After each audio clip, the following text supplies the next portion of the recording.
Hello and welcome my dear students. Class 12 और chapter का नाम जैसा कि आप देख रहे हो जूठन। अब ये नाम ऐसा है कि आपके दिमाग में है कि पढ़ने क्या वाले हैं। देखो, एक तो है ये हिंदी कक्षा 12वीं यानी कि 12 का, और चैप्टर का नाम है जूठन।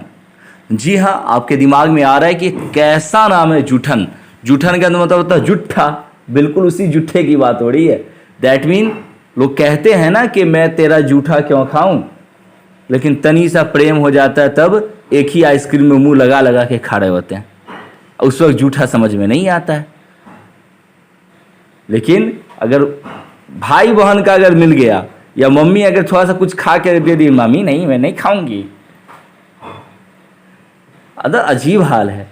गैर को लोग इतना अपना बना लेता है कि अपने उससे कभी कभी दूर हो जाते हैं।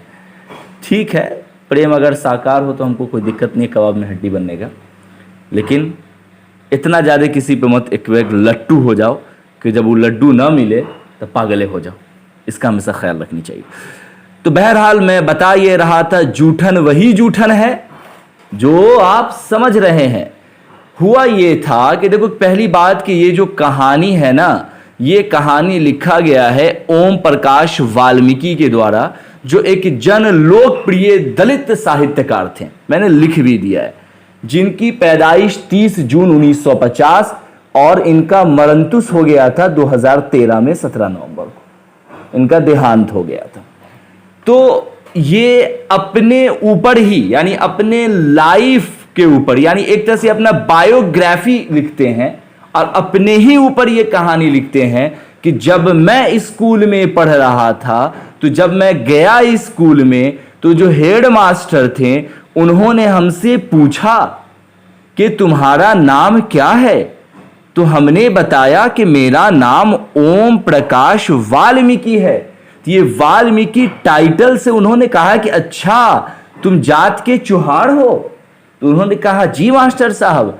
तो कहा कि अरे चुट्टे, तुम एक काम करो, झाड़ू पकड़ो, सिम्बल का टहनी तोड़ो और उस टहनी की झाड़ू बनाओ और स्कूल के प्रांगण में झाड़ू मारना शुरू कर दो। तो ये जनाब बेचारे मुंह बना के देखो कितना सुंदर मुंह बन गया है।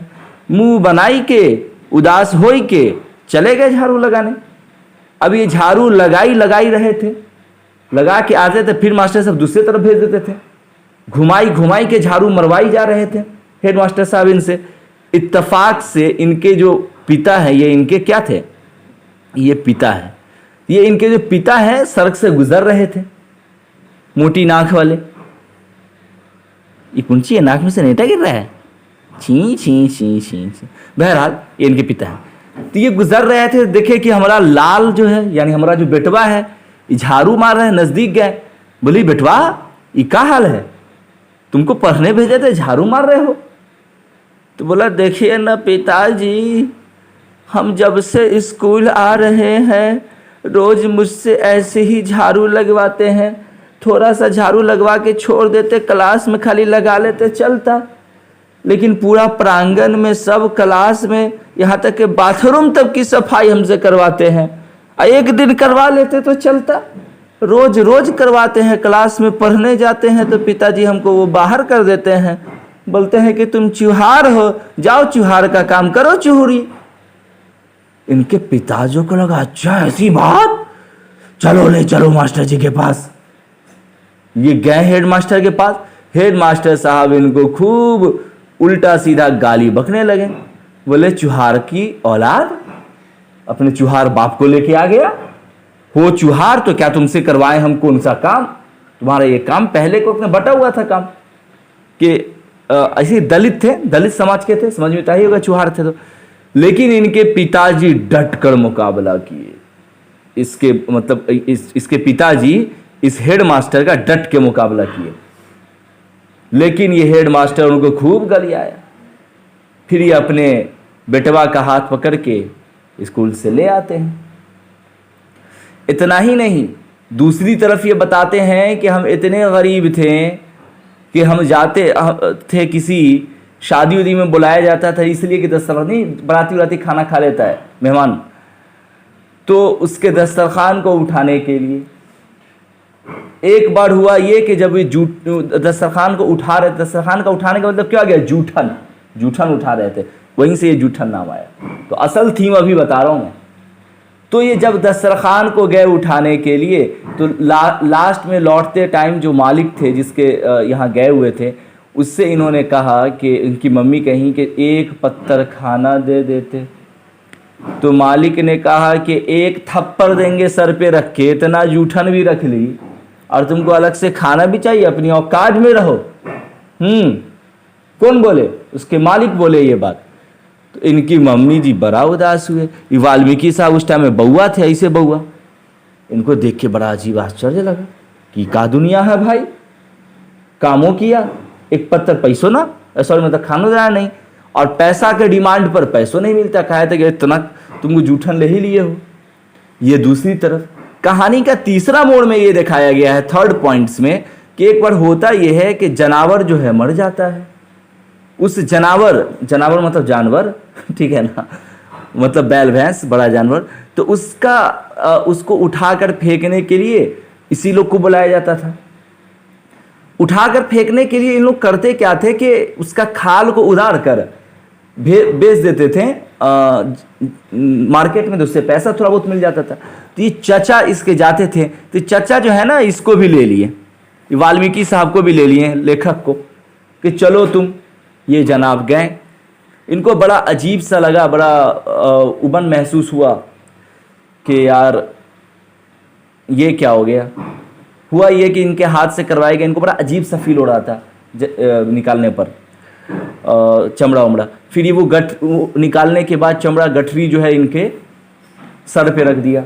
ये घर तक आए, वैसी पूरा खूने खून हो गए, मतलब वो खून तो टपकेगा ही ना। तो घर पे आने के बाद बड़े उदास थे। तो इनकी भाभी ने कहा कि अम्मा, मतलब इसके अम्मा से, अपने सासू माँ से, देखो 2 टाइम हम लोग एक टाइम भूखे रह लेंगे, लेकिन इससे ऐसा काम मत करवाया करो। तो इनके दिल में बड़ा चोट लगा भाभी जी की बात। कह रही यार भाभी जी बिल्कुल सही बोल रही हैं, ये मेरा काम तो नहीं है, मेरा काम तो पढ़ना लिखना है, ये क्या काम करवा रहे हैं चचा। तो ये इनका कहना हुआ कि भाभी की ये जो बात थी ना, यही मेरे दिमाग पे असर की और आज मैं इस काम से स्वतंत्र हो चुका हूं, ऐसे गलीज काम से। लेकिन आज भी समाज के बहुत बड़े तबके लोग इसमें आज भी इसमें लिप्त हैं, लगे हुए हैं। लेकिन हमको अपनी पर्सनल राय पूछो तो कोई ये काम करना कोई गलीज काम नहीं है, कोई नीच काम नहीं है। वाल्मीकि साहब इस कहानी में यही बताना चाह रहे हैं कि बहुत नीच कभी काम कोई कहीं खराब होता है। कोई चोरी थोड़ी कर रहा है आदमी, डाका थोड़ी डाल रहा है, ड्रग्स थोड़ी बेच रहा है। काम होता है। ये है कि किसी एक ही जाति पर डाल दिया जाए कि तुम ही को करना है जबरन, ये गलत बात है भाई। चमड़े का इतना बड़ा व्यापार होता है, बड़े बड़े कारखाने हैं जो करोड़ों खरबों का कारखाना है, तो गलत कैसे कर सकते हैं? भारत की अर्थव्यवस्था उस पर डिपेंड करती है। चलिए बहरहाल, तो आइए यही पूरी कहानी है। सोचो एक पिक्टोरियल रिप्रेजेंटेशन से आपको मैंने पूरा बता दिया, कितना जबरदस्त। आइए अब इसका हम लोग पूरा देख लेते हैं। जूठन शीर्षक आत्मकथा ओम प्रकाश वाल्मीकि की एक उत्कृष्ट रचना है। उत्कृष्ट का मतलब जानते हैं? मैग्नम ओपस, यानी जो उससे बेहतर कुछ ना हो। जैसे अपने कोचिंग का नाम है एक्सीलेंट स्टडी सेंटर, तो एक्सीलेंट का मतलब क्या होता है? एक होता है गुड, वेरी गुड, एक्सीलेंट यानी कि उससे भी ऊपर, सबसे ऊपर। प्रस्तुत आत्मकथा के अंश की शुरुआत का तो वही लिखा गया ना यहाँ पे, जूठन शीर्षक आत्मकथा। ये क्या है? आत्मकथा। आत्मकथा वही बायोग्राफी जो मैंने शुरू में बताया था आपको। क्या है ये? बायोग्राफी। किसका है? ओम प्रकाश वाल्मीकि की एक उत्कृष्ट रचना है। उत्कृष्ट का मतलब उच्चतम, इनकी जितनी रचना उनमें से सबसे बेहतर रचना। प्रस्तुत आत्मकथा के अंश की शुरुआत कथाकार ओम प्रकाश वाल्मीकि ने अपने प्रारंभिक विद्यालय काल से की है। भाई विद्यालय के काल से किया ना, प्रारंभिक जो इमेज मैंने दिया था। लेखक का संबंध दलित समाज से है। ऑफ कोर्स विद्यालय में लेखक के साथ अप्रिय घटना घटती है। विद्यालय में हेड मास्टर एवं शिक्षकों का व्यवहार उनके प्रति अमानवीय था कि नहीं?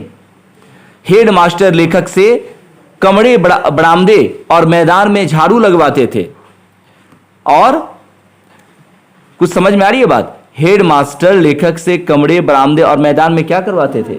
झाड़ू लगवाते थे, जैसा कि इमेज में आपने देखा है। एक दिन जब हेड मास्टर एक दिन जब लेखक कक्षा में आकर बैठ जाता है, तब हेड मास्टर लेखक को कक्षा से बाहर निकाल देते हैं और वही झाड़ू लगवाने वाला कार्य दोबारा उसे दे दिया जाता है। इस प्रकार विद्यालय में लेखक को प्रताड़ित किया जाता है। देखो जितना सीन है ना, उतने कलर से इसको डिफाइन किया गया है, यानी बहुत ही वेल डिजाइन दिया गया आपको। उसी दिन लेखक के पिता अचानक विद्यालय आते हैं। पिताजी ने स्कूल में अपने बेटे अर्थात लेखक को झाड़ू लगाते देखा तो पिताजी को देखकर लेखक को रोना आ गया। पिताजी ने सारा कारण को समझा और फिर झाड़ू छीनकर दूर फेंक दिया। इसके बाद वे चिल्लाने लगे कि वह कौन सा मास्टर है जो मेरे बेटे को पढ़ाई छुड़वाकर झाड़ू लगवाता है। कुछ समझाने की जरूरत नहीं है, सब आपको इमेज में ही मैंने समझा दिया, पिक्टोरियल रिप्रेजेंटेशन। अब यहां तक एक हुआ, अगली कहानी। फिर जब हेड मास्टर गाली देकर उन्हें धमकाया तो उन्हें हेड मास्टर का जमकर सामना किया, बताया था ना। लेखक का बचपन और दूसरी तरफ जैसा कि मैंने ऊपर में आपको बताया कि लेखक का जो बचपन बेहद गरीबी में गुजरा। जब वह छोटे थे तो उनके परिवार के सभी लोग दूसरे लोगों के घरों में काम करते थे, बताया था ना। उन्हें मजदूरी मुनासिब नहीं मिलती थी, बल्कि होता यह था कि शादी ब्याह के मौके पर भी उन्हें मेहमानों के खा लेने के बाद जूठे बर्तन में बची जूठन ही मिलती थी, बताया था ना। कभी कभी तो रोटियों के टुकड़े को वो सुखा लेते थे और बरसात के दिनों में पानी में उबालकर नमक मिर्ची डालकर उन्हें खाना पड़ता था। ये उनकी गरीबी को दर्शाने के लिए पॉइंट्स मैंने दे दिया है कि इतने गरीब थे वो। वे मरे हुए जानवर का चमड़ा हटाने का भी काम करते थे। इसकी भी मैंने पूरी कहानी बताई। इस प्रकार लेखक ओम प्रकाश वाल्मीकि ने एक दलित के घर में जन्म लेकर भी जीवन में सफलता के उच्च स्वप्न तक पहुंचकर सिद्ध कर दिया, जहां चाह है वहीं राह है। गजब का एंड हुआ है कि नहीं हुआ है?